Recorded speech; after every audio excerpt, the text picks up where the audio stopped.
Знания, которыми Кулипайджи делится с невесткой, когда-то и она сама получила от своей свекрови. По традиции, именно мать мужа должна проводить обряд первого пеленания. Колыбель сначала необходимо правильно подготовить, в нужном порядке уложить все предметы, чтобы малышу было комфортно. На Бишиктуй приглашают родственников и друзей. Пока большой праздник решили отложить до окончания Орозо. Сегодня же провести сам ритуал. Бишик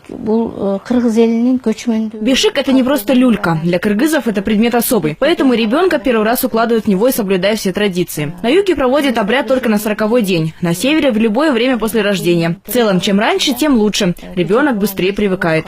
Свой бишик Барсбек увидел на 16-й день. Перед тем, как уложить малыша, люльку окуривают арчой, внутрь кладут альчики и раскачивают на удачу. Кости должны упасть в специальное отверстие. Сделано оно для того, чтобы ребенок ходил в туалет. Подгузник заменяет особая трубка. Внизу бишика ставится чаша или пакет, поэтому в жару малыш не преет, не лежит мокрый.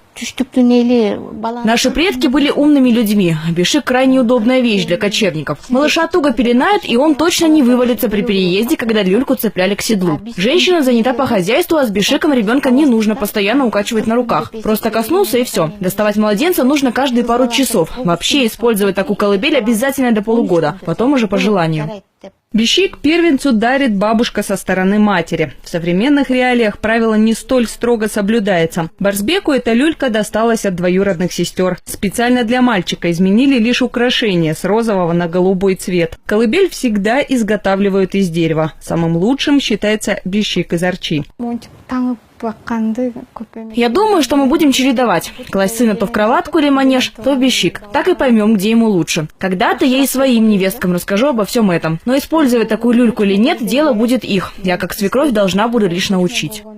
Воспитав 4 детей, 2 внуков с бишиком, Кулипайджи все больше убеждается в мудрости предков. В такой колыбели, по ее словам, ребята лучше и крепче спят. От натуральной, сделанной с душой люльки исходит и особая аура. Есть поговорка, что к бишику и змея никогда не подползет. За особый предмет не принято даже торговаться. Сколько просит продавец, столько и дают за колыбель. Дарья Тимофеева, Иван Чижиков, 5 канал.